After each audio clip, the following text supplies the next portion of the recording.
E aí, tudo certo? Hoje a gente vai dissecar um tema que é figurinha carimbada em toda a prova de direito penal: os crimes contra a honra. Calúnia, difamação, injúria, entender de vez a diferença entre eles pode ser aquele ponto que coloca um nome na lista de aprovados. Então, vamos juntos desvendar isso.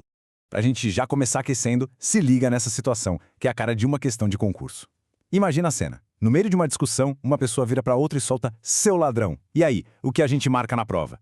Acredite, ter essa resposta na ponta da língua, com segurança, é o que a gente vai construir aqui hoje. Bom, este aqui é o nosso roteiro. Primeiro, vamos entender o que a lei protege, ou seja, a honra.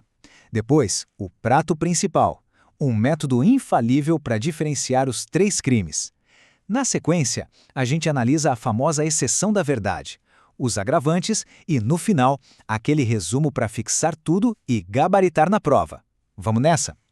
Ok, vamos começar do começo, né? Antes de sair decorando os artigos, a gente precisa sacar qual é o bem jurídico em comum que esses 3 crimes atacam. E a resposta é a honra. Só que, e aqui já vem o primeiro pulo do gato, a lei enxerga a honra de 2 maneiras diferentes. Entender isso é a base para todo o resto.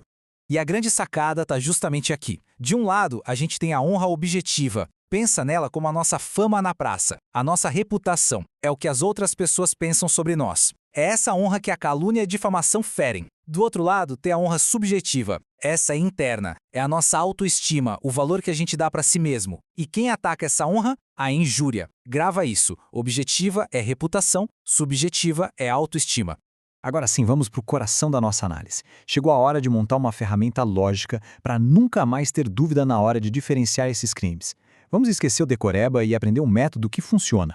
Se liga nesse passo a passo. É um verdadeiro fluxograma mental para a hora da prova. A primeira pergunta que você se faz é: a pessoa atribuiu um fato específico para outra?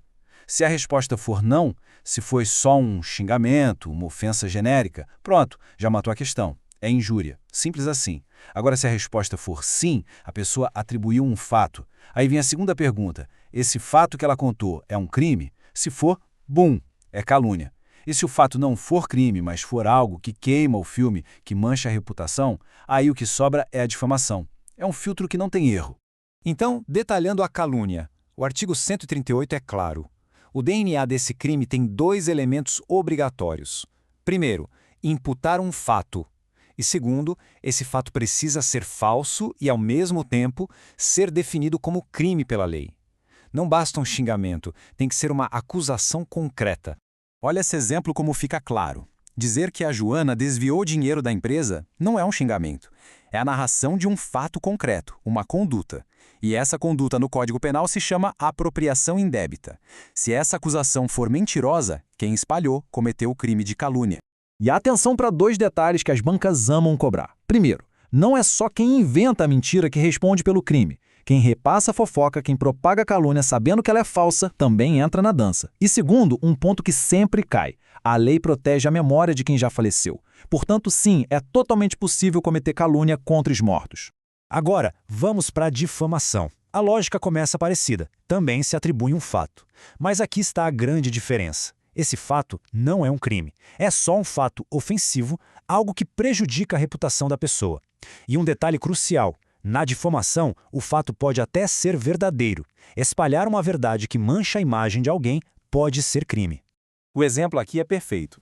Espalhar que o Marcos é caloteiro e não paga as contas é narrar um fato. Ser um mau pagador não é um crime previsto em lei, mas com certeza é algo que destrói a reputação de uma pessoa, ou seja, atinge em cheio a sua honra objetiva. Isso é um caso clássico de difamação. E chegamos na injúria. Aqui a gente vira a chave completamente. Esquece a história de atribuir fato. Na injúria não tem fato. A injúria, o xingamento direto, é atribuir uma qualidade negativa, uma ofensa que atinge a autoestima, a honra subjetiva da vítima. É o ataque pessoal. O exemplo deixa tudo muito nítido. Chamar um colega de incompetente ou de idiota não descreve um fato. É um juízo de valor negativo. É uma ofensa direta que ataca a dignidade da pessoa. Ataca o que ela pensa de si mesma, a honra subjetiva. E a injúria tem umas particularidades importantes para a prova, viu? Existe o perdão judicial, que acontece quando o juiz vê que a pessoa foi provocada ou que ela revidou um xingamento na hora. Existe a injúria real, que é quando a ofensa vem com violência, tipo um tapa no rosto para humilhar. E tem a injúria qualificada, que é gravíssima, quando a ofensa usa elementos de religião ou a condição de idoso ou de pessoa com deficiência. Beleza? Agora vamos entrar num terreno que costuma gerar confusão, a exceção da verdade. O que é isso afinal? É a chance que o acusado tem de se defender, provando que o fato que ele contou é de fato verdadeiro. Mas muito cuidado, porque essa defesa não vale para todos os crimes, nem em todas as situações.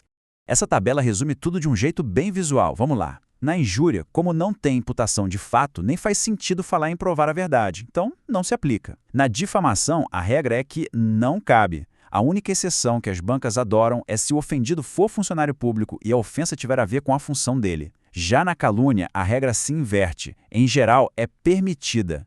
Se alguém acusou o outro de um crime e prova que era verdade, consegue se defender.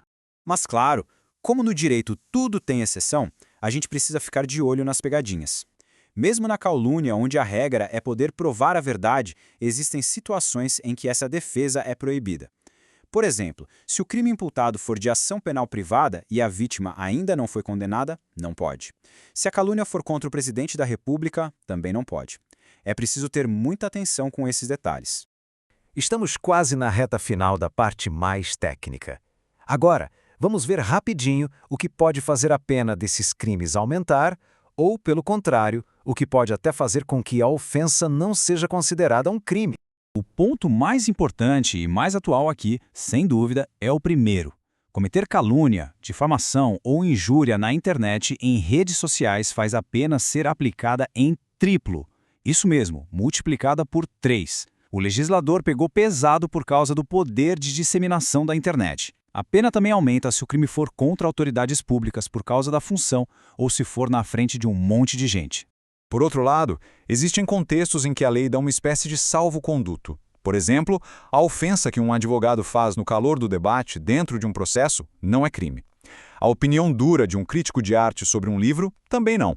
São as chamadas imunidades, situações em que a lei entende que outros valores, como o direito de defesa ou a liberdade de crítica, devem prevalecer. Muito bem. Passamos por toda a teoria, pelos detalhes, pelas exceções. Agora é a hora da verdade. Vamos consolidar tudo. Essa tela aqui é o seu resumo final. É para fotografar com a mente e levar para o dia da prova. Essa tabela é o mapa da mina. Vamos repassar. Conduta. Na calúnia, é um fato falso que é crime. Na difamação, é um fato ofensivo. Na injúria, é uma ofensa direta. Honra atacada. Objetiva, ou seja, a reputação, nos 2 primeiros. Subjetiva, a autoestima, no último. Exceção da verdade. Como regra, é permitida na calúnia. É restrita na difamação e nem se aplica na injúria. Com essa tabela, não tem como errar na prova. Então, é isso que fica. As bancas examinadoras vão testar exatamente esses detalhes que a gente viu, dominar a diferença entre imputar um fato e fazer um xingamento, saber qual honra foi atingida e quando a exceção da verdade pode ser usada, é o que vai garantir aquela questão que faz toda a diferença. Com essa estrutura mental que a gente montou, a matéria fica muito mais clara e agora temos uma ferramenta para resolver qualquer questão sobre o tema. Lembra daquela situação lá do começo, de chamar alguém de ladrão? Ficou bem mais fácil de analisar agora, não ficou? Parabéns pelo foco e vamos juntos para a próxima!